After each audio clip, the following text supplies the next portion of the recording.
Alrighty, it's time for Flippin' Friends. I am your host, Kenneth Davis. Please follow me at That's Davis on all social media platforms. Of course, the executive producer of the show is Ryan Bukoveski. Follow him at Ryan B. Ski and Ryan B. Ski 1 on Instagram for the sexy. Last but not least, when we talk about sexy, we got to talk about Sidney Brown. With the socks tee on. Follow Sidney Brown and Sid Kid 80. You can always check him out on Second City Sports and also his writings on We Are Regal Radio. Guys, how you doing? Doing good. Doing well. Strange week without football, but we'll get through it. We'll get through. Listen, the only part, because isn't the draft pushed back this year? I felt like because of what happened with the pandemic, the draft got pushed back. I could be wrong. All right, and that's the thing that, like, because I need that part to start. Oh, yeah, I need the football GM part. So if that's pushed back, it will kind of piss me off the tab. Don't you kind of enjoy the break from football too, though? I'm kind of enjoying having a weekend off and still having one more, even though it's the end. No, I'll tell you why. If the Bears were good, I would be upset. Oh, it was coming to an end. Okay, yeah. With such a stressful year with them, I feel you. But don't worry, you only get that once every 10 years, so you don't. They're just bad the rest of the time. You're right. I should know better. That's on me. My bad. Put it on my heart, not my head. All right, guys. This is coming from Yahoo Life. The Bachelor star Matt James is defending contestant Victoria Larson after one of his friends was caught on video body shaming her while making jokes about her on the golf course. While James says he doesn't condone that behavior, the incident is shining a light on a larger issue with the franchise's lack of size inclusivity. I don't even know what they say, size inclusivity. This girl, it's not like she's quote unquote, and I'm saying this in a positive way, thick. You know, and we black thick, but it's being overblown in a bad way because she shouldn't be body shaming this girl, but not girls that are like she's like thick compared to Kendall Jenner, like someone stick skinny. That's what she's like compared to. Or she's closer to being a fuller figure woman than I would even say thick. All right, and again, we like thick. The video catches the comment made by James' friend was shared on a BacheloretteNation.scoop Instagram account where it caught the attention of fans of the show and Larson herself.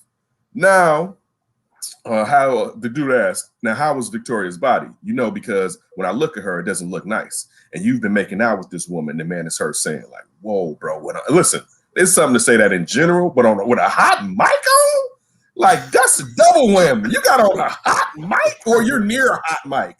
All right, like. Dude, if I'm near a real, like anytime we were on larger platforms, especially ones that I didn't control, I made sure I wasn't cursing around that damn thing. Even in the break, I would try to make sure I didn't necessarily curse. Well, hold on, because they were on a golf trip, right? It was like a bunch of friends. Do you think maybe he got hot mic'd like in the back? No, I'm still saying no. He has to listen. He has to know, and if he doesn't, the brother has to tell his boys, "Listen, watch what you say on here. The mics are hot." You know what I'm saying? Like, listen, this is a certain decorum. Like, hey, I get you a chauvinist, but you gotta leave your chauvinist at home. All right. So, James appeared on the reel to condemn what was said about Larson and his company.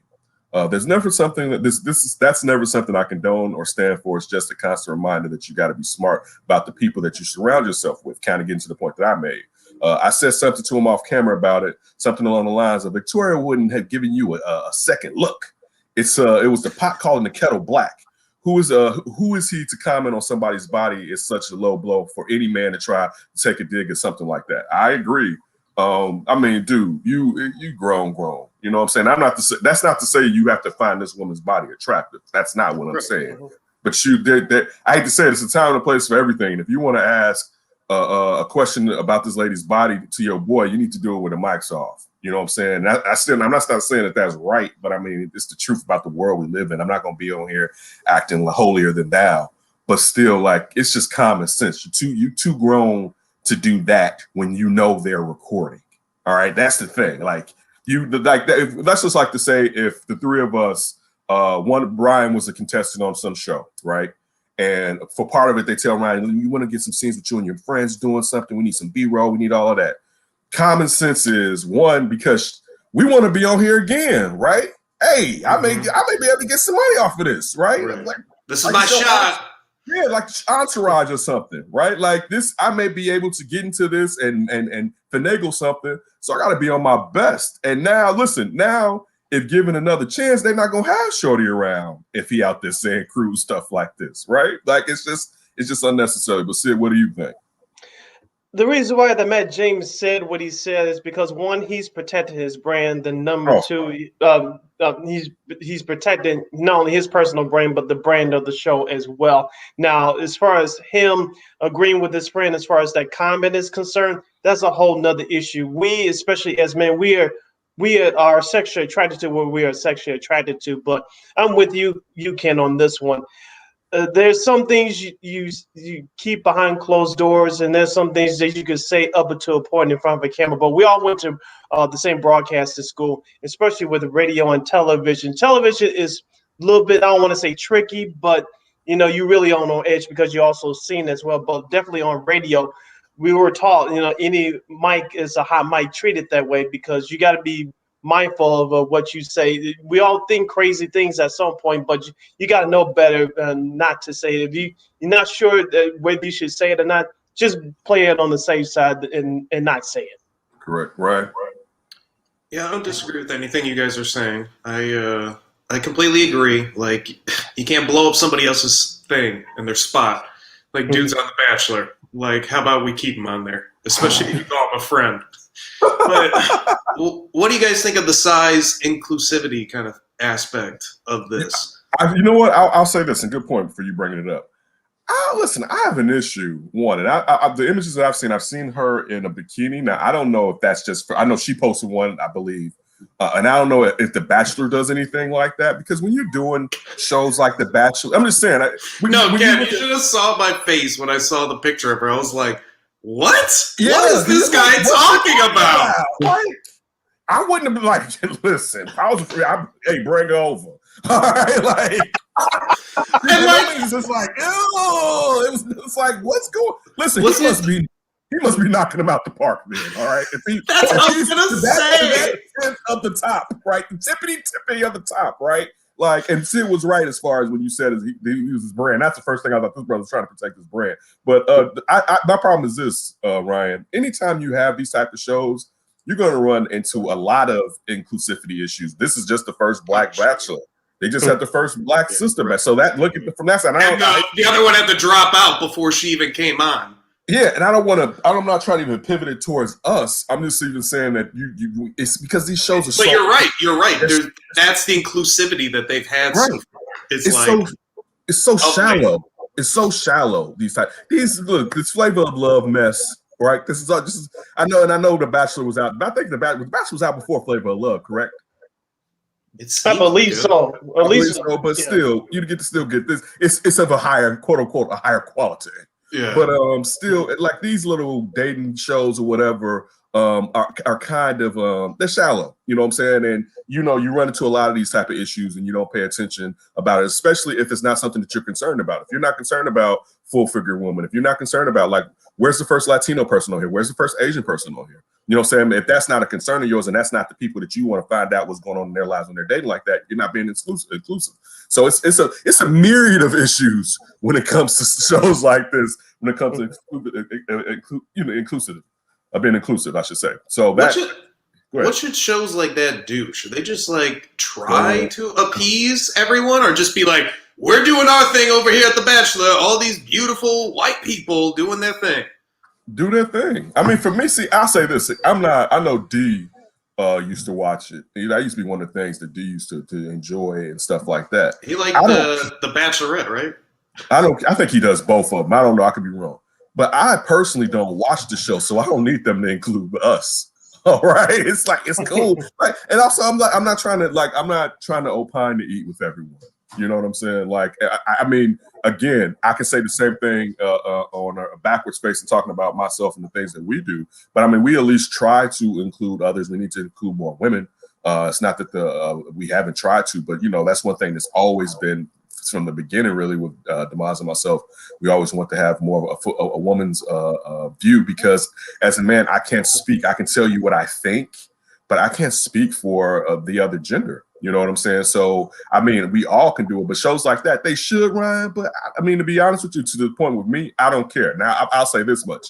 Probably let's just say, like, if that show became something that when she was a teenager that Kelsey would watch, yeah, I'd probably be like, it'd be better if it was like this. But then I'll be telling her stuff like, man, why are you watching it? They don't even like you. Right. So, I mean, it's just like that's just where I'm at with stuff like that, especially things. And I guess you could say that I'm slightly being facetious, especially with things that aren't that serious. Now, it is that serious because seeing yourself on television and seeing representation of you validate it shouldn't, but it does validate you because these boxes are in our heads all the time. So that's where I'm wrong in this situation. But for me personally, since I don't care for that series, it doesn't bother me what they do because I mean I was always like this. So it's just a bunch of white folks, and just because you sprinkle it a little bit with a little blackness here and there, I'm like, thank you. I'm good, bro. I'm good. You're not happy with those crumbs, Ken? I'm just saying. Like, listen, the Harriet Tubman, Sidney, the Harriet Tubman joint. I mean, it'd be one thing if when initially they were going to do what they did it. It'd be like, all right, that's cool. But then you have 45 coming in and stop it, right? And now they're pushing it through, and it's just like, I guess, like, what? How is that benefiting me? I mean, as it like, man, we made it, right? Like, how? Again, I'm just saying. And look, props to her for at least there be something that people always ask who that person is, and she's a woman. So that's good. So, you know, you see little girls, you see kids of color, you see kids that aren't, you see little boys, white little boys, and like, who is this? This 20 is different, right? They got colored folks on the front. What happened to my guy Andrew? Right. They should listen on the front. They should have her stoic, but on the back they should have her with that pistol coming out the straw, like with Andrew Jackson's scalp, like right. Yeah, so it's just one of those. That's just how I feel, Sidney. As far as those shows being inclusive, how do you feel about it? I normally don't watch.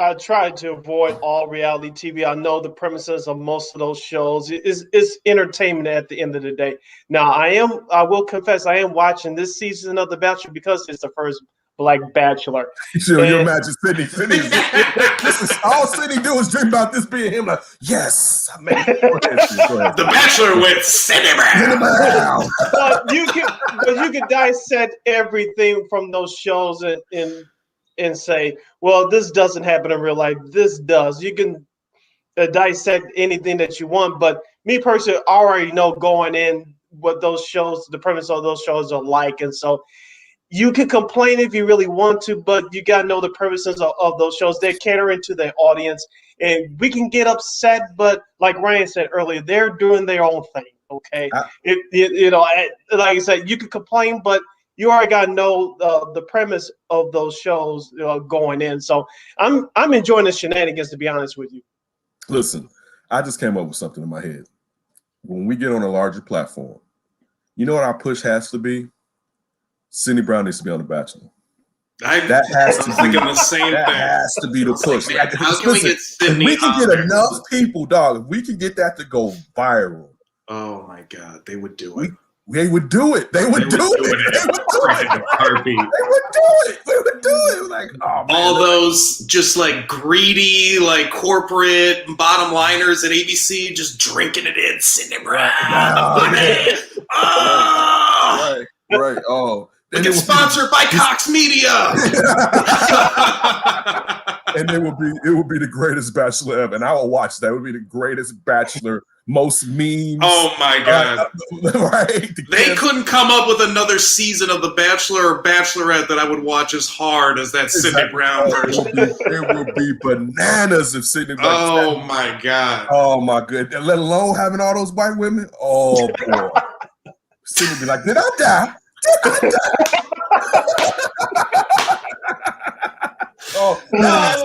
That's the move. I promise you, Sidney. That's the move. All right. And you remind that, or if we buy ABC. All right. Either or. Hold us to like, what about The Bachelor? Hey guys, you bought ABC a few months ago. Still waiting. Listen, and I hope you find love, but if you don't, Bachelor. All right. So listen, real quick. It's funny. I saw friend of the show, Mike Calibers, He posted on Facebook about like, all right, everybody talking about the what's taking place with GameStop on the stock market and whatnot. And my thought was when he posted it, I had posted Afton's aunt. This is my auntie. I posted Afton's aunt. She's I don't know if she was at the top. She was or is a big higher up in the hedge fund, right? She's made a nice money off of hedge fund, all right. A lot of people have. I know. But she posted. She usually doesn't post this type of stuff, and that's why I reposted it. But she posted some of her opinions as far as what took place, and she pointed out that the Reddit Wall Street subthread that it probably wasn't as organic as it's been viewed, and that was the first thing that popped in my mind. I was like, wait, who's really benefiting from this? Even I believe the gentleman that owns Robinhood has some ownership in GameStop. You know what I'm saying? I'm just to point out, you know, saying what took place as far as you. And if you don't know, you had a bunch of small investors, basically. At least we're supposed to believe they're small investors. Run up the GameStop stock price because people were using it. Well, hedge funds were using it for shorts, basically to drive down GameStop value, basically to drive GameStop out of business. You know what I'm saying? And the people were mad, or at least someone used these people that were mad to drive GameStop up 16,000%. All right. And then Robinhood took them off. They put them back on to a certain degree, I think today or yesterday, but there's limited trading on GameStop and a couple other things or whatever. Listen, I'm for it. I don't think when you see AOC, and I had to say this to Ted Cruz, talk about, you know, something needs to be done because it can't go one way and go back the other way. I'm all for it. Now, again, I don't know enough about this type of stuff. I just know, and I got another one later on. And I don't usually live in conspiracy theories. I usually try to live in common sense.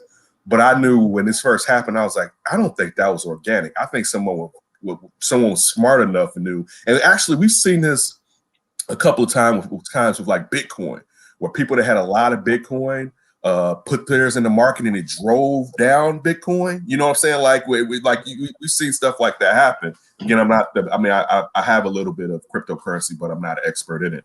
But I think what's good for the goose is good for the gander. And I think that Robinhood shouldn't, unless it was something that necessarily financially could have hurt. Well, not financially hurt them, but was illegal. And of course, all this stuff is. But that's my opinion, Ryan. What did you think? I don't really know much about Wall Street in the market in general. I had the same kind of doubts that you had, like wondering how organic something like this could be actually.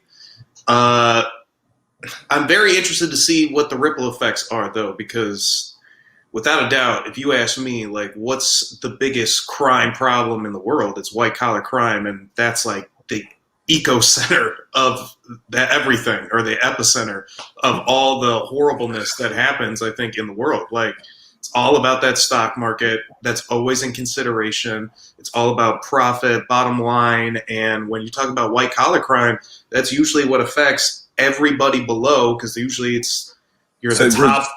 Stealing from the poor to give to the rich. Right. You're like the elite class or your upper middle class. And then every class below you, you're just trying to like vacuum up their money or their assets so that you are okay no matter what happens. I think of Bernie Madoff. Like he took millions, maybe billions. I forgot what the exact number was, but he took so much money just from regular people that were like, oh, I don't know anything about the stock market, but I hear that's what you're supposed to do, kind of thing. And I remember that movie, what was it? I can't remember the title now, but it was with Christian Bale and Steve Carell, and it was all about that housing bubble crash in 2003. And you just had all these people signing up through the banks for houses that they couldn't afford, but they were getting these great deals, and the bottom just fell out. And how much did that hurt the country and everybody? And think about if you weren't stupid enough to do something, but then the entire market comes down and you're still a victim of it, even if you were just kind of living your regular life at a responsible pace. Yeah, I really hate the stock market and Wall Street in general, so I hope that the ripple effects of this is figuring out how to make that more, like, flush out that cesspool some more and try to get that thing at least where more individuals understand it, so they're aware of the dangers of it and what's going on, and not just make it seem like it's just this place where a lot of business happens and you can get rich. I don't necessarily want governmental control, but maybe we need more of that. Like, I think we need more control in Wall Street in general. Hey, nothing wrong with a little bit more government. I know people, when it comes to my money, and you got cats that's going to be shrewd enough to try to get around and snatch it out my pocket, and a lot of lower middle class people, hey, yeah, that's who you're supposed to be looking out for anyway. If you were lower middle class or poor and you lost a ton of money to Bernie Madoff, does it do anything for you that he's just in jail? No, does that really do anything for you? I want him 6 feet. I hate to say it. I remember, but even that, does that you want that money, you know? Hey! I just told you what I want. I'm not getting my money back, Ryan. So I already know I'm not getting that's fine, but you know there's people out there that like ultimately you want that money back, and you just can't. You ever hear Clinton Portis talk about? I don't know if his agent or just a money manager that he had that like ripped him off, and at one point he was planning to kill that man. Yeah. Listen, I don't think it's okay, Clinton Portis, but I understand. All right, I understand. That's fair enough. I don't listen. I'll tell you this. It's sometimes you can say, well, death is too swift. For somebody that can sit there and take another breath, and look, where is Bernie Madoff? What prison is Bernie Madoff in? Because I know he's not at the like where they keep the murders, right? Like like he's up in there with like triple murder, like dudes with like 1,000 bodies or whatever. I'm sure he's at Shangri-La. Penthouse, like, come on now, like, and he probably made some deals with the government to give him some like insight into how this stuff happens. Like, if he was in one of those terrible places where they're like, man, you could get killed up in here, I'd be like, yeah, let him rot up in there for a minute, right? I'm getting shanked a few times, but yeah, if he's up in like, just a clubhouse, you know what I'm saying, as far as a prison. Nah, man, I want him 6. I'm just saying if it was my money, and I hate to listen, as a person, I try not to be that person where I'm wishing death on anybody. But as a weakness, if someone had took advantage of me like that, and I can't get my hands on them, and all they're doing is serving a sentence, I don't know how many years, if he got life or whatever. But man, I want to get my hands on him, to be honest with you. You know what I'm saying? At least let me beat him to just pummel him for an hour. You know what I'm saying? I think what you're getting at is because it's your livelihood. It's not like if it was a street crime, like you get mugged, you're probably not losing your livelihood. Like maybe if some physical it's okay. If you live is okay. After a minute, you kind of let go. Yeah. Because, I mean, you're not carrying your livelihood in your pocket when you get mugged or something like that. And even if, like, there's a ton of, like, drugs being peddled around, that usually doesn't affect your livelihood unless you get involved in the drugs. Mm-hmm. But this, like, Wall Street, you could just be involved and then all of a sudden, boom, there goes the money out of thin air. And it could be just some fuck shit. Bernie Madoff style. Their life savings in there, their 401ks, invested in that stuff. So, like, it's more higher stakes. And on top of that, it could, listen, if the markets go south, and sinks you into a recession, there's not going to be enough jobs out there to either get another job as far as to try to get some money back, or you may lose your job and then not be able to catch a job. So like when you were saying earlier, Ryan, as far as you don't even have to have skin in the game, but still it can affect you. That's why there needs to be regulation. Like that's why it's the worst crime. And they act like street crime is the worst. No, it's white collar crime. That is the worst crime that you can possibly have because it affects people that aren't even in the game. Hey, I say fuck all that shit. All right. Continuing on. This is from USA Today. The United Arab Emirates, after opening itself to New Year's revelers, Dubai is now being blamed by several countries for spreading the coronavirus abroad. Even as questions swirl about the city-state's ability to handle reported spikes in the virus cases. And also, this is the variant viruses like the UK and the South African. The government of Dubai media office says that the sheikhdom is doing all it can to handle the pandemic, though it has repeatedly declined to answer the question from the Associated Press about the hospital capacity. After a year of managing the pandemic, we can confidently say the current situation is under control, and we have our plans to surge in capacity. A surge in capacity in the healthcare system should it rise. However, Nazar El Sheikh, Dubai's former finance chief, offered a different assessment Thursday on Twitter and asked authorities to take control of the spiraling caseload. The leadership basis is decision on recommendations from the team. The recommendations were wrong, which put human souls in danger and negatively affected our society. Adding to that, our economy requires accountability. Dubai, known for its long-haul carriers, the Emirates, the world's tallest building and its beaches and bars, in July became one of the first travel destinations to describe itself as open for business. The move staunched the bleeding of this crucial tourism and real estate sectors after lockdown and curfews cratered the economy. Listen, I'm going to say this because I know everybody, but how many black people over the last 4 to 5 years I've seen in Dubai, like, oh, that's the move, right? Especially when you can't drink over there. And I know they are probably sneak drinking, but still, I don't want to get caught sneak drinking over there. I'm going to say that too. Oh, no. Right, right. But I know from like my friends, like my Lebanese friends or whatever, and it's like, they just sneak in a little alcohol or whatever. Look, this is the thing too, and I mean, maybe I'm wrong because I haven't been an open everything up person or taking trips person, especially if the trip's not necessary. But people flying to another country during a pandemic and you don't have business that you have to be there for, what the fuck are you doing? All right, like that's a bit effing much. And it goes back, it's funny, it goes back to the Jason thing from when Dee was on the show, when Jason sat there on the text thread and was just, I think this may have been before we added YouTube to the thread. He was railing against, like, I'm gonna be there for the show. And listen, I'm like, no, you're not. Right? I'm like, it's not over here. I'm like, you're traveling the world. All right, like you're going to different countries, and you're like, I'm coming. Like, but again, this when Jason was doing it, that was early when it hadn't really officially when we weren't saying it was here. So I'm not saying Jason is one of these people that was risking people when he went. He was trying to risk people when he came back. And not just people, us. A name to the face. Right. The face is actually the people you see right here and Demas. Those are the people that he's trying to super spread to. And Demas' family, and then our family, because we would have took it home. Not the nameless faces of the masses, particularly us.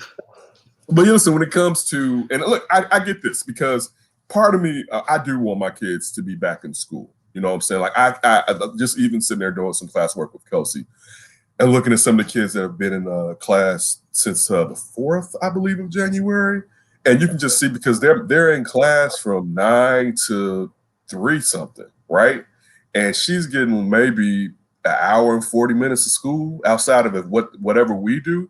So just the constant repetition also, when you're around other people doing it, it kind of emboldens you to, all right, I want to learn and do the same stuff, you know what I'm saying, too. Because the funny part is during her classes, a lot of times she would be like, the teacher would ask, what do you want to do? She'd be like, I don't want to go into school. I want to stay home. I like staying home. But when she started seeing her friends in class, she was like, I wonder when she's like, I want to go to school, right? And mind you, she transferred this year. So these are new friends because from her first school, this wasn't her first school. She when we put her in for half a day last year.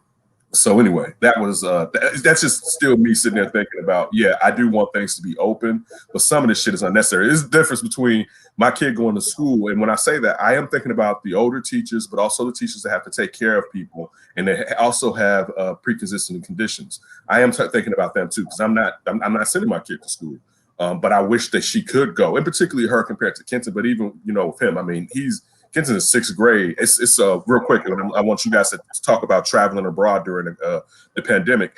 The lady that you watched both of my kids, or really our family, but particularly they're like family members. Her daughter is in 8th grade.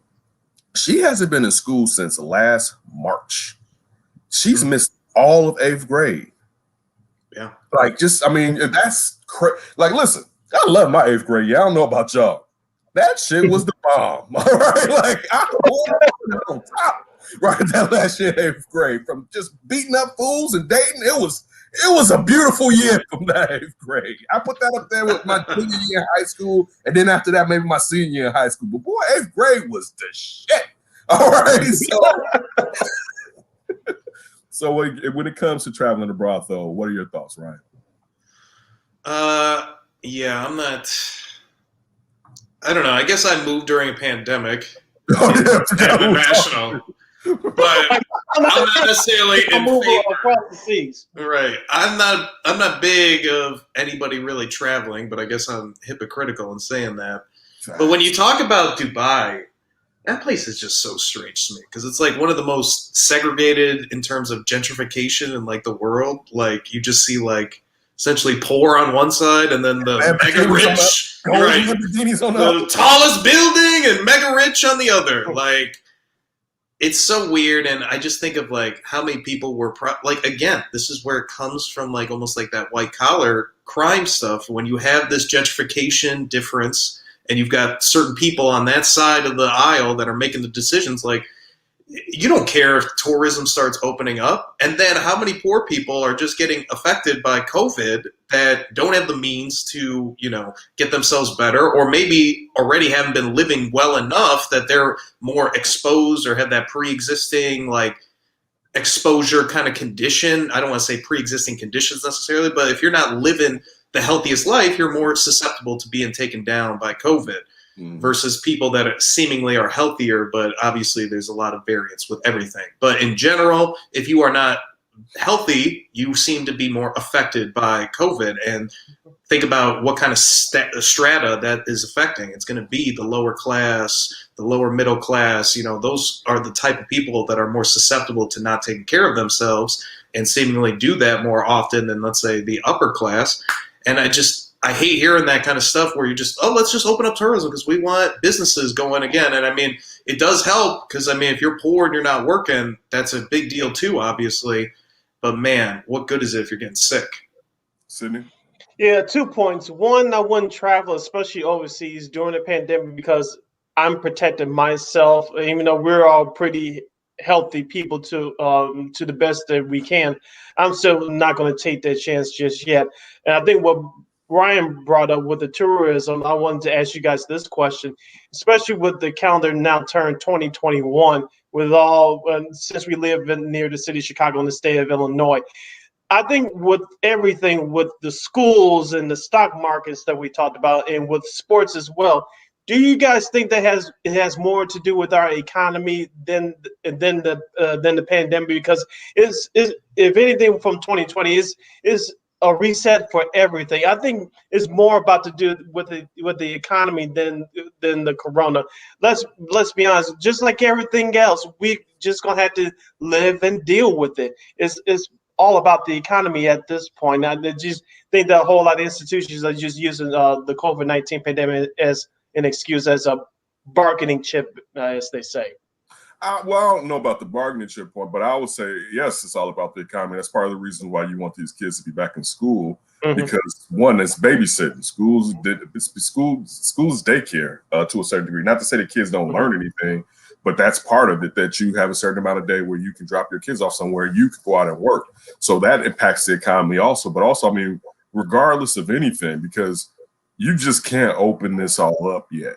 You know what I'm saying? Like, we can't just go to the UC, the United Center, and be like, man, forget it, because you're going to have a crazy amount of cases that kicks off. And it's funny, I was thinking about this, and I hate to say this. I was thinking about Kobe's funeral, and I was like, man, Kobe's funeral was packed. And I was like, wait, Kobe died, and the funeral was like in February. That was before the pandemic, right? But this is what I thought.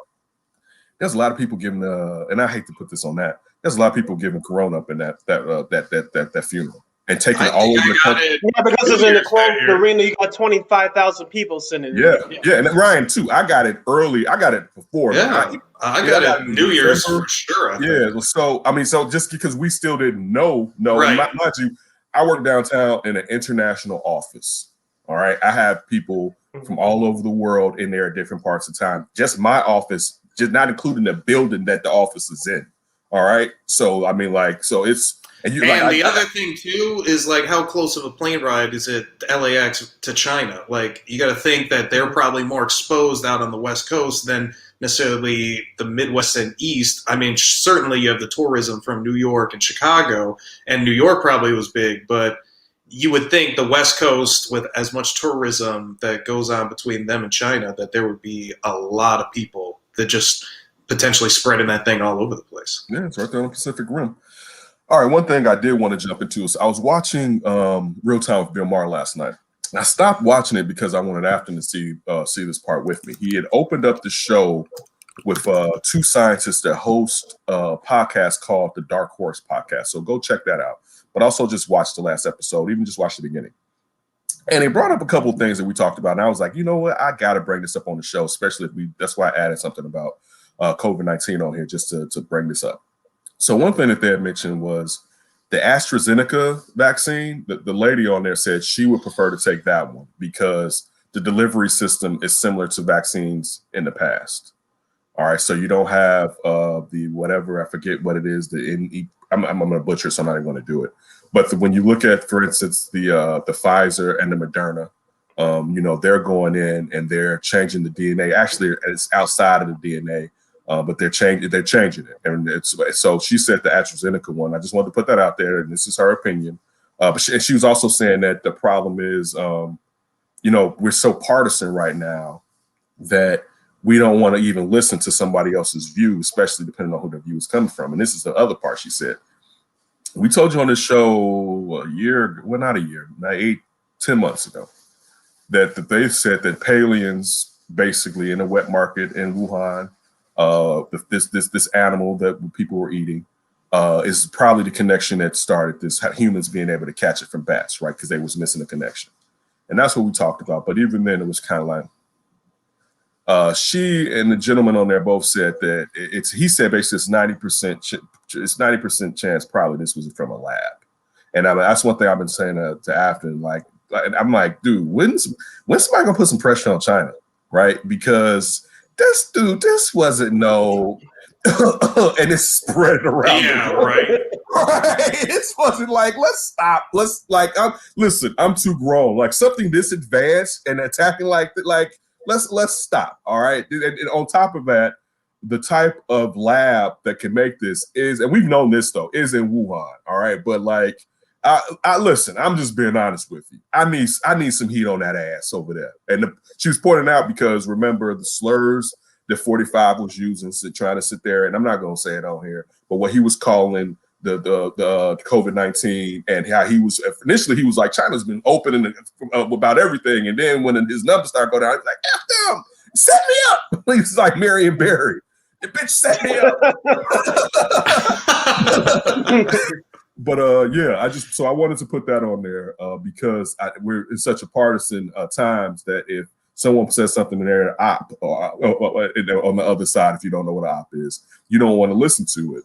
But it's just, we need to be honest about it. Because listen, I know that we're talking about different things when it comes to China. It's about financially, how, so they're trying to take over the world and trying to sway influence or whatever. And that's cool. But man, we looked at Russia a certain kind of way. And if they out here hitting us with that super death, we got to get Cold War style on this joint. That means like for real, like, hey, right? Like put some respect on my name out here in these streets. So Sidney, what do you think about the delivery system? Like, because that's one thing too. Thinking about taking this vaccine, I want to get as much information as possible, and I don't want to be a guinea pig for something that wasn't made last year, right? Or no, I shouldn't say that. It was made, all right, but it hadn't been used on human beings, is what I should say. Right, so it's brand new as far as being used for human beings, because I think they may have started making it for SARS, but they never got to necessarily implement it for SARS. But Sidney, and also about the lab, perhaps where it may have come from in Wuhan. Sidney Brown.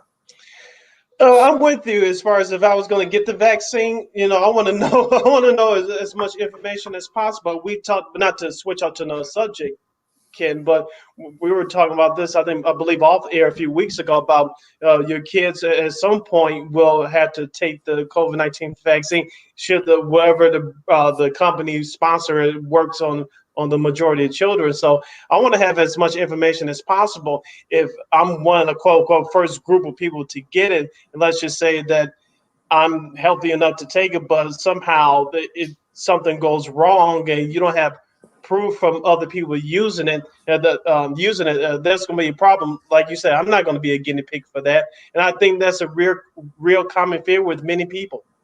Also, you want to get it, but just don't have enough information. I know this is being rushed because we're in the middle of a pandemic, and if we're in a quote unquote normal situation, like you said, these things take time. It's not a cure, but the way the process is going now, we just don't have enough information.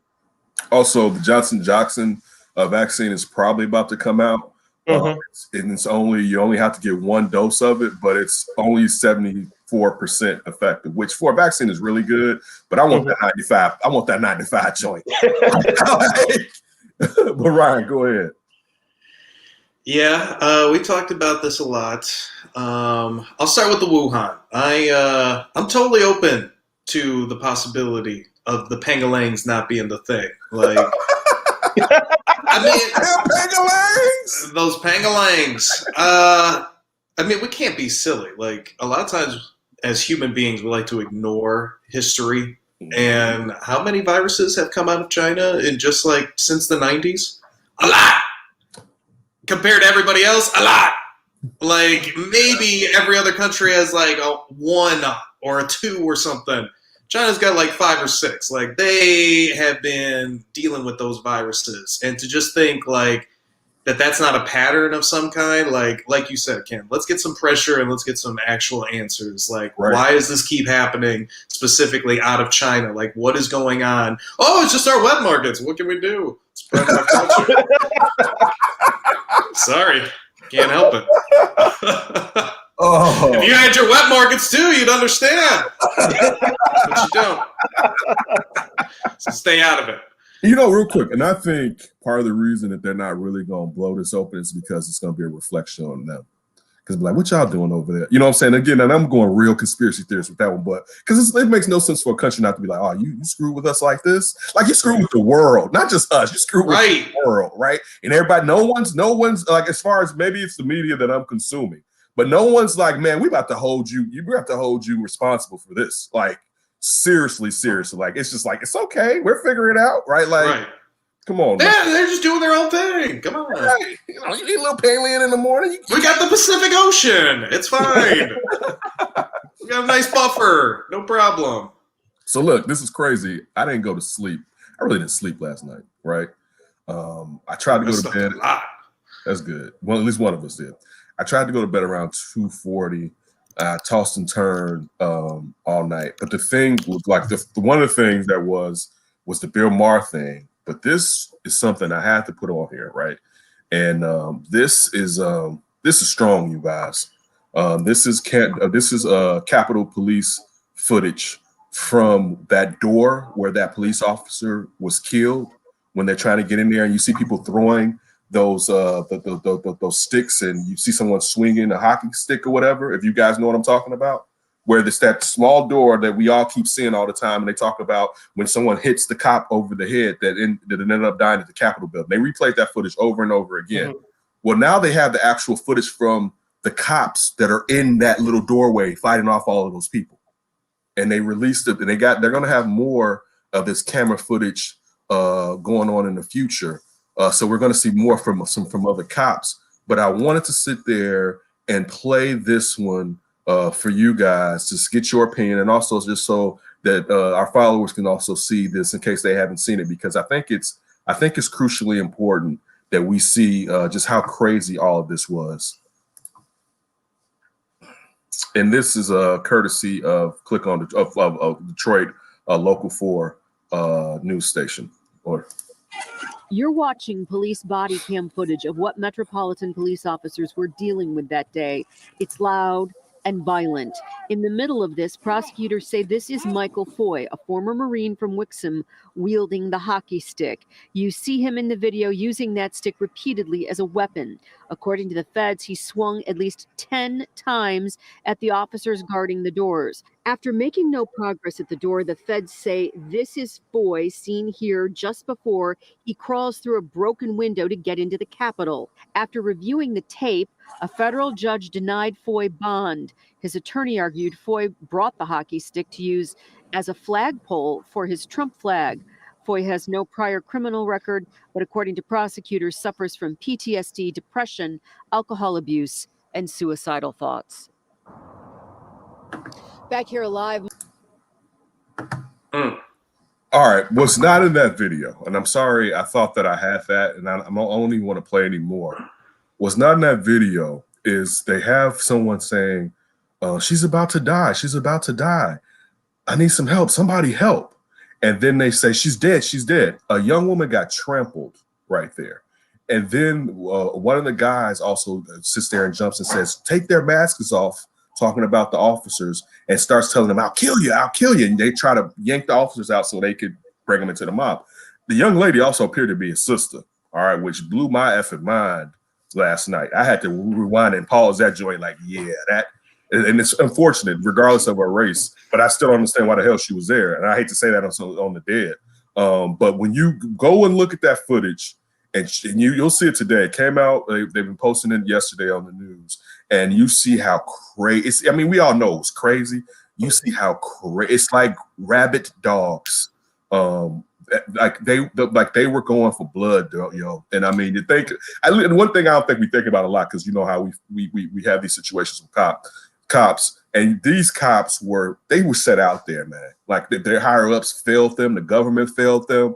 You know what I'm saying? Like some of it was maybe the failure was set up, but just think about those guys being out there with thousands of people on that ass like that. You know what I'm saying? But yeah, young lady right there, and when you watch it, you'll see it was tragically she was killed by the people. I think they trampled her. Is how I should put it.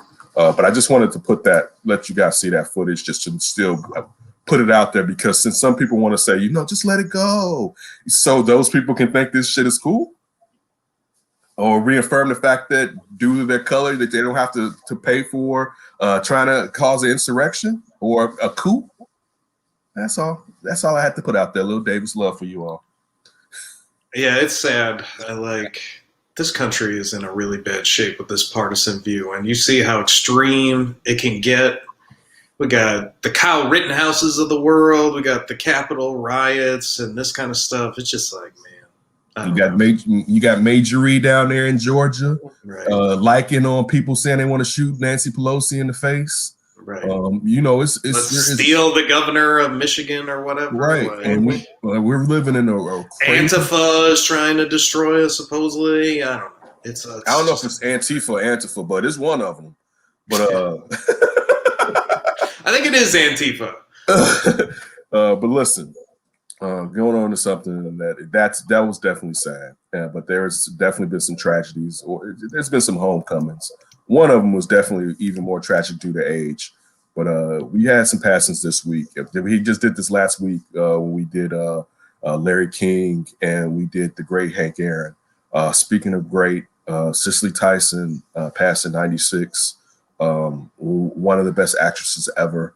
I remember her being playing Jane Pittman as a kid. I think we watched that movie in school, right? And just the makeup and seeing how they aged her. So if you know Jane Pittman, I think she was born in like 1850, and they do her life up into like even she's born in 1860, because I think they do her life up to like 1960s, and like as she drinks from the whites only fountain, like as a protest, as a very old lady, but you see her life from basically the antebellum times into what is the modern beginnings of the civil rights movement. And that movie always stuck out to me as a kid. And that's when I always think about, anytime I see Cicely Tyson, I always think about her in that movie, and just how she looked going to drink that water.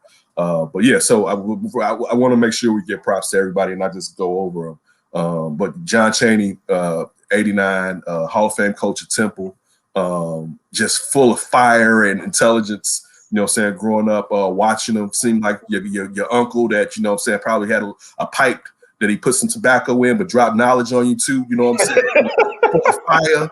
Now you don't do that now. Something like he seemed like the uncle that doesn't like sleep. He's up to like 2 or 3 a.m. just dropping it on you. Yeah, and strong. Like when he went after Calipari that time, I always remember one of the players or people that tried to stop him, that he almost lifted him up. He's like, I'll kill you, right? Strong old man, right? I'll kill you. That old man strength. That old man strength. I'll kill you. Barrel-chested. Excuse me, son. I gotta kill him. Right. And then somebody that we actually got the chance to interview Sekou Smith from NBA TV, and I remember who was 48 and died from complications from COVID, but I believe he may have been sick prior to that or recently. I remember, so I think Cal, Sid, did you get this interview or did Cal get this interview? I think I got him. I got him. So Sid got this interview with Sekou, and I mess up his name, and he's like, "It's Sekou." That's at the beginning of the interview, right? I was like, "Oh, this is not gonna go well, right?"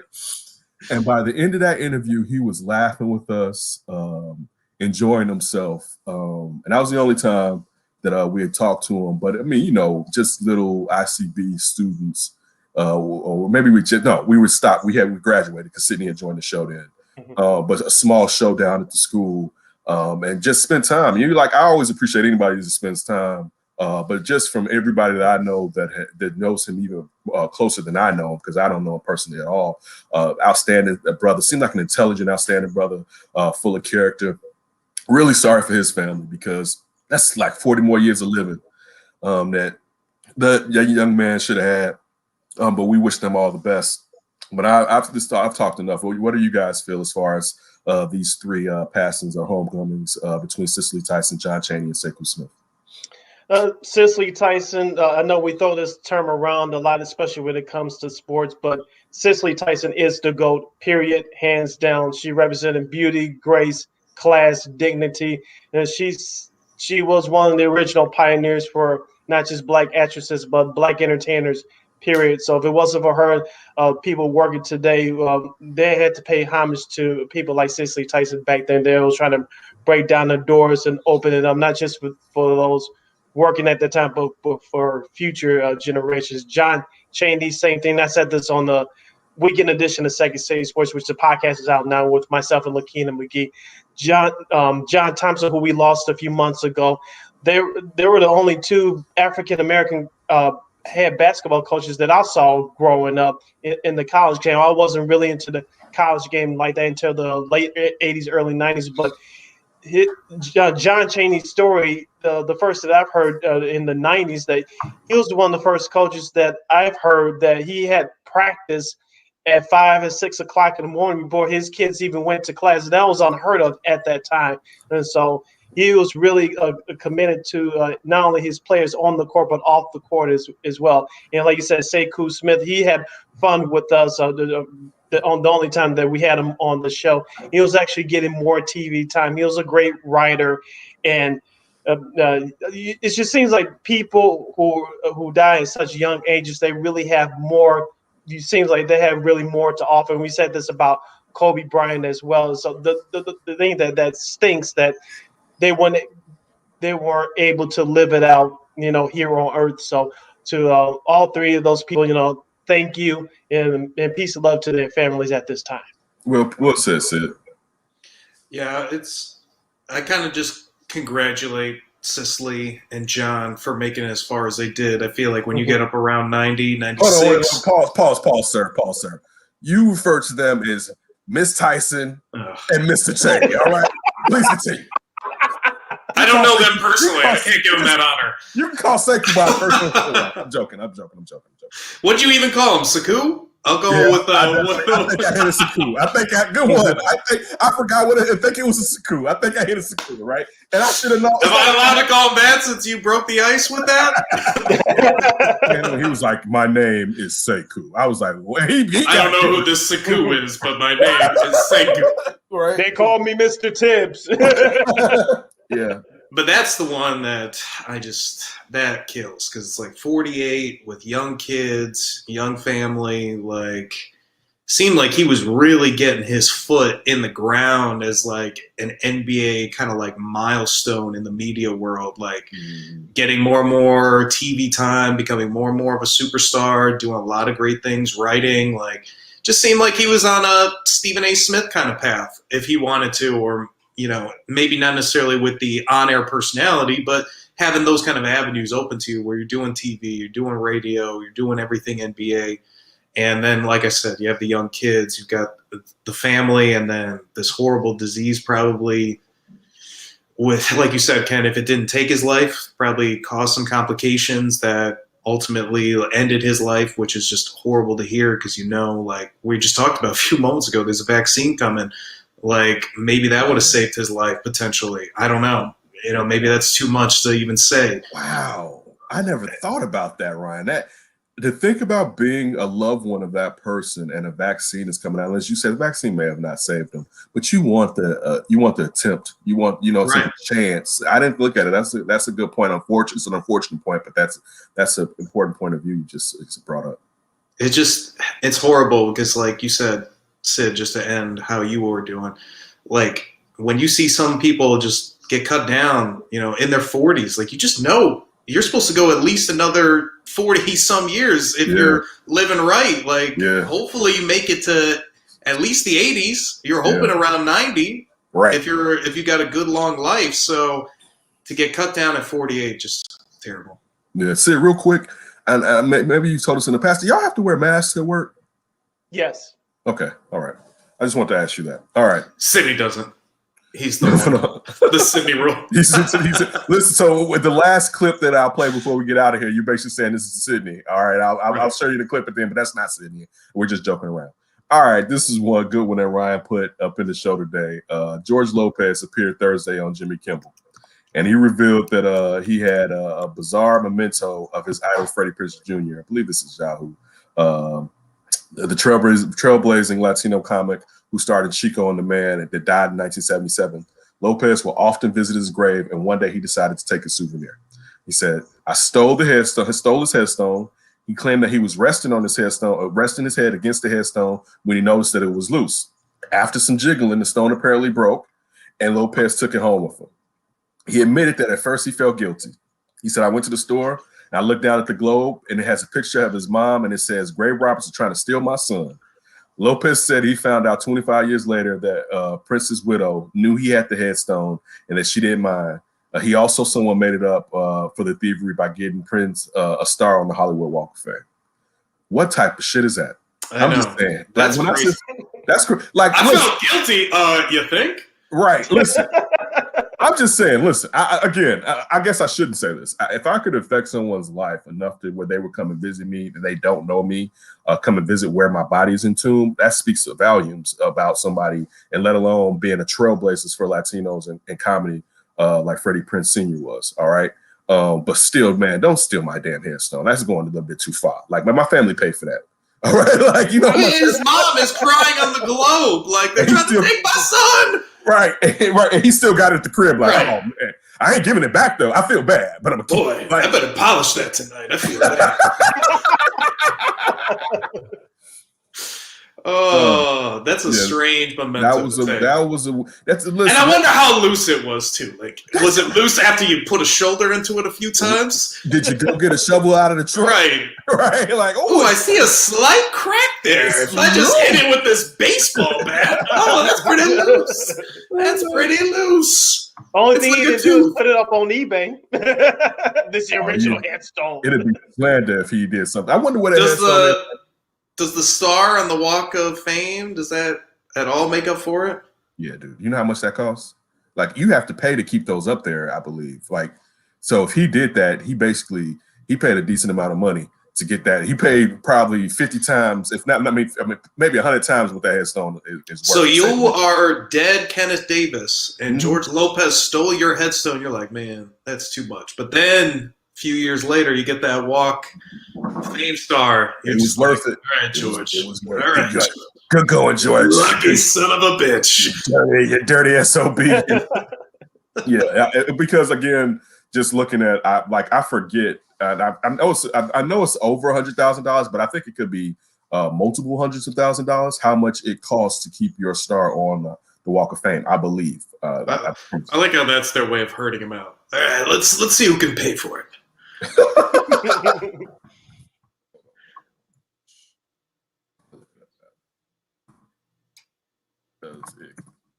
Oh man, now you got the video not loaded? Unbelievable. Let's continue with this Walk of Fame. I just need to see it. All right. The fees increased incrementally over time. By 2002, it reached 15,000 and stood at 30,000 in 2012. As of 2020, the fee is $50,000. Grants will work to the stars for hits for 1980s for. So who is this person they're talking about? Do you have to pay to see the? No. How do you get on the Hall of Fame? You have to be a family. Yeah. So I guess it's only. I think it's still more than that. So I apologize for the distraction. Just let it go on the fee. All right. Moving on. The fee. Moving on. Are you worried about your future star? You got to get the bank account ready just in case. You know, 50,000. I better have that. I better start now. I guess that's cool, but I mean, it's cool, and I think I've driven past. I don't know if I walked on it, but I think I've driven past it. But I've always done feel kind of iffy about people walking on my name.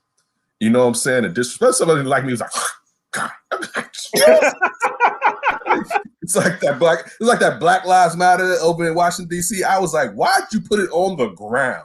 Right? Like, it's a building right there, put it across the building, and then they can't pee on it or defecate on it. Like, why would you, or paint over it? Like, why is it on the ground? Like, so I've always kind of been funny about stuff where people can just walk over it and on top of it. So it's never been like, I was like, man, I want to be on the Hollywood Walk of Fame. That's one of those things. And I don't think it's held to the same standard. But like when you hear people like, man, I don't care about the Hall of Fame. If I was like in entertainment, whatever, and I was big enough, I mean, it'd be cool, but it wouldn't be that much for me or whatever. You know what I'm saying? That'd be more for like my family or something like that. The tourists. Right. Moving on. This is from Vice. Sam Summers was sitting at home with his penis wrapped in an internet-connected chastity cage when he got a weird message on the app that connects to the device. Someone told him that he had taken control and they wanted around $1,000 in Bitcoin to give control back to Summers. I initially thought it was my partner doing it, but when Summers called his partner, she told him that it wasn't her. Even after he told her their safe word, that's when he realized that he had gotten hacked and his penis was locked in the cage and he had no way out. Oh shit, it's real. I start looking at the thing. There's no manual override at all. It's a chastity belt. I guess they kind of should have an override, but when it's digital, it's like, shouldn't they have a key or something? Summers is one of several people who purchased a chastity cage device called Cellmate, produced by QE, a Chinese-based manufacturer. Hold on. Can I just say something really quick? Please, go ahead. If that wasn't an unsafe like chastity belt screw on, you would not want a digital key to unlock anything. Exactly. Like you only wanted that because it was the wrong person on the other end of the chastity belt. You bought that thing specifically for that reason and you're into that thing. Don't tell me all of a sudden you're like, damn it, why did they put an unlock mechanism in the back? Why can't I just stick the little pencil in there? Right, exactly. The little reset. Where's the paperclip? Why is this working? Release! You know what, Ryan? Some of the devices owners got their accounts and thus far devices as well hacked at the end of last year after security researchers warned that the manufacturers left an exposed and vulnerable API which would allow hackers to take control of the device. Scared and a little bit desperate, Summer realized he had some Bitcoin stash in an old account, so he sent the hackers what they wanted, hoping that it would be it. But when the hackers got the money, they asked for more, according to Summers. That's when I felt fucking stupid and angry. At that point, that's what he said. That's verbatim. At that point, Summers and his partner started brainstorming on ways to get his penis out of the cage. At home, they only had a hammer, so they went out and bought a pair of bolt cutters. A sex hammer too, probably. A pair of bolt cutters. All right. No tools unless we put it up each other. His partner tried first, but she couldn't break it, so Summers had to do it himself. The way he was holding his penis put it in a dangerous spot, he said. It was very scary. Woo, you don't play with your wee-wee like this. Nonetheless, we're able to break the cage, but the cutters still cut through him. I don't have a scar or anything, but I was bleeding and it fucking hurt, Summers said. Ooh. Because of the cut, Summers and his partner were not able to have sex for over a month. This incident also made Summers reconsider internet-connected devices, especially those that go around the most private parts. If you're into it, that's fine. Only once.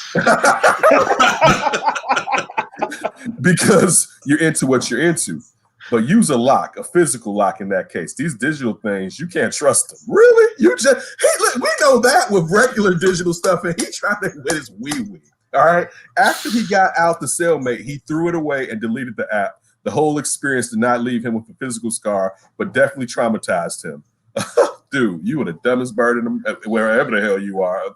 Let me get I like before that quote felt stupid and angry. Like he was literally thinking with his dick at that point, right, giving away the Bitcoin like stocks. He was just thinking like, oh my God, I gotta get this out. I gotta get this out.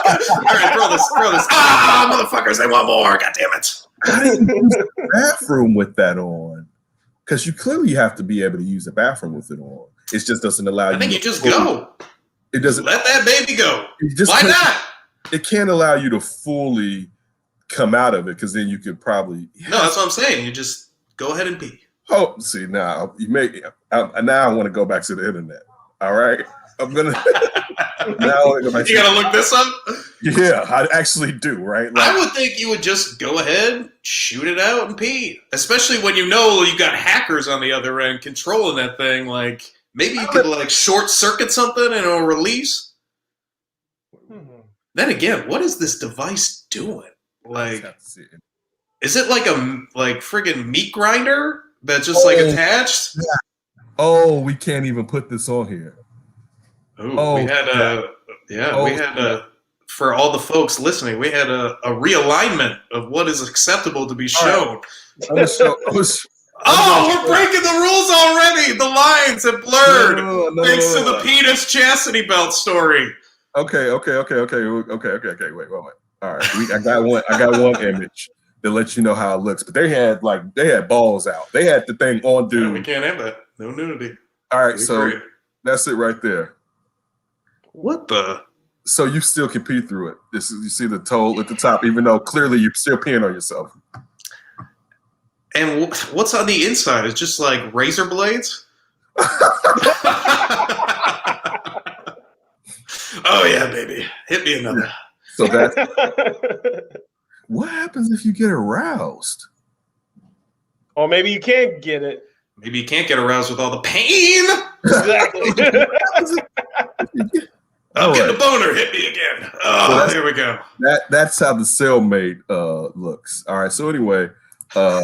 he's like trying to hit the fingerprint button, like, let me go. Yeah, it's wild. It's wild buns. But anyway, it was this incident at a Trader Joe's that Demise posted on the thread that me and the guys are all on, where there was an anti-masker trying to enter the building, and I guess he was stopping her from being able to get in, and she was somewhat upset. No, she was definitely. Wait, this wasn't D actually recording, right? No, this was not D actually. Because that would happen to someone like D. Here we go. Let me expand. Do we know where this is at? I can. Oh, I asked the wrong question. Yeah, definitely. Well, hit play on this thing. All right. No, it doesn't say. I bet you somewhere down south. All right, here we go. Wow, racist Sidney. It's about time you came out.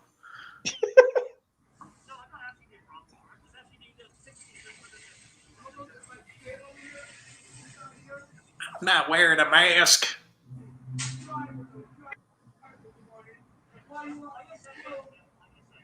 She really up on shit.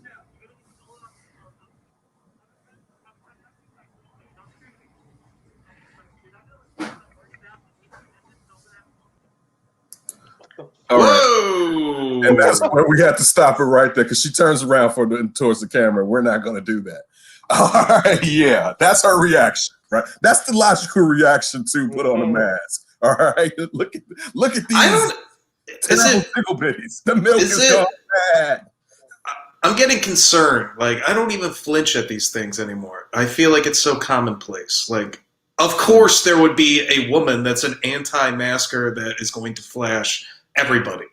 That seems like par for the course for humanity in 2020 and moving forward in 2021. Yeah. Like, I don't even flinch at this stuff anymore. I'm never like, like, it was a little bit of shock factor there, but it's kind of like, yeah, I'm not surprised. All right.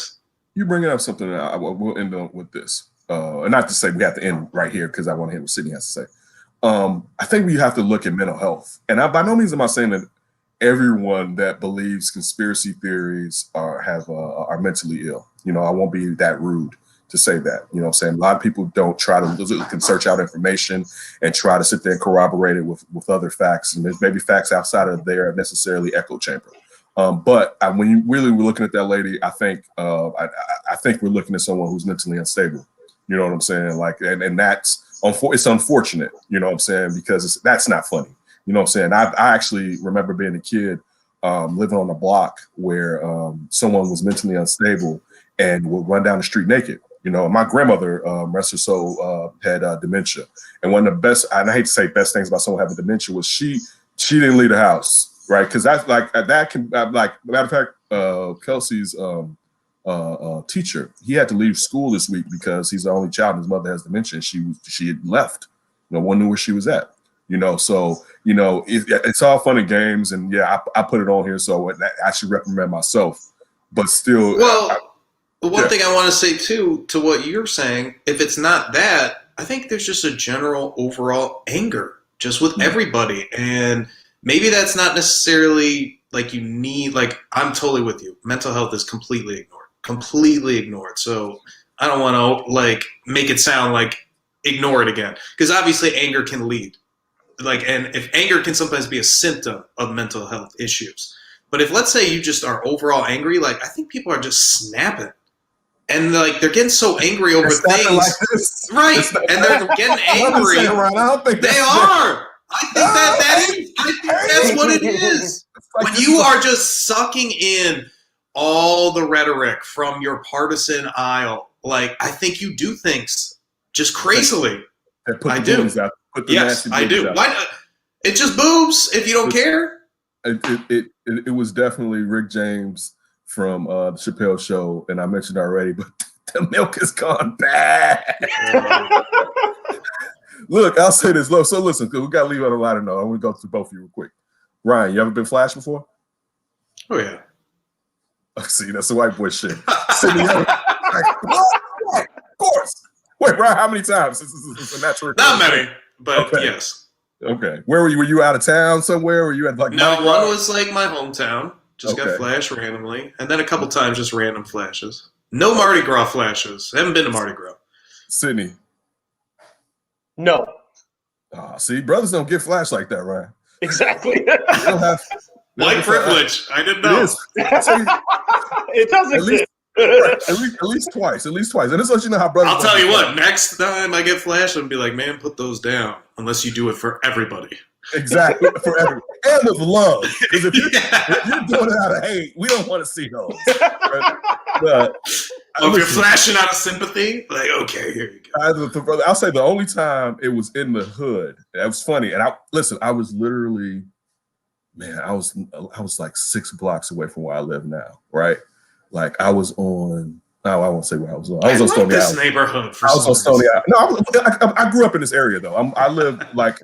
I'm probably 2 miles away from the house I grew up in. I'm getting a good feeling about that house. So listen, exactly. That's the one. I was in, and it's funny because at this point I had at least a nice ride. My first ride was a Grand Cherokee Limited, but I was in actually after the first car, and I was coming down Stony, and these girls, some sisters pulled up to me, right, and one of them just flashed me, and I was like, "Well, damn, because listen, that doesn't happen. Like I'm just telling you, usually in the hood, that don't happen like that. Now, maybe nowadays we're talking about the early aughts right now, right? Sisters just don't be out there like woo woo woo woo woo woo woo. And then there was one time in Oak Park, and it was a white girl. But again, so that doesn't count. Why doesn't that count? It doesn't count. It was I had privilege that day. She was using her privilege on me, right? How dare you? How does that work? How dare you put Take these tits and enjoy this privilege? No, I can't. Do it again. But again, because bro, so for everyone out there, if you're going to flash, be inclusive. I think that's the name of the show, inclusivity. Yeah. Right.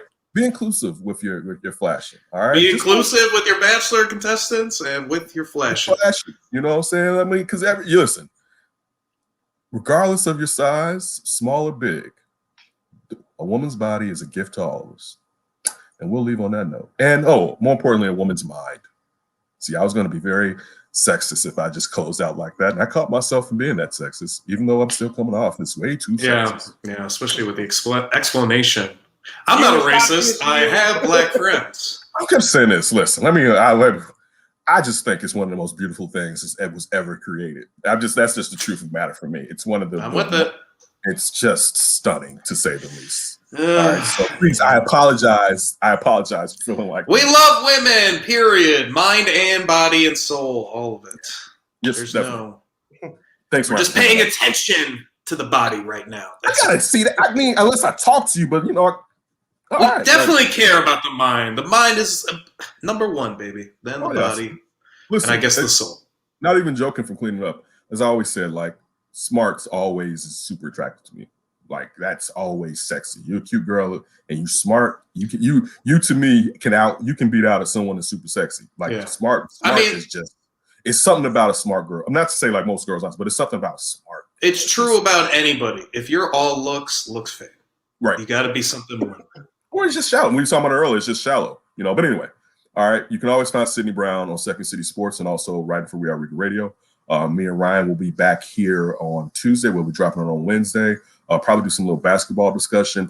Now we're going to give you our football discussion for the Super Bowl and our expectations. Probably get an interview in this week, figure out what direction you want to go. Probably also look to get somebody outside of sports either this week or next week to talk about something going on in the world as we try to bring you more content and be more consistent. We always appreciate you take some time out of your day. Hopefully we didn't offend you. It wasn't necessarily it was never really our goal to offend you unless you're just a blatant racist, which then we don't really care. You should learn, though. Hopefully you can learn from this, that people are similar to one another and that we don't have as many differences as perhaps you think. As always, don't do anything crazy before you hear from us again. Sidney? We gone.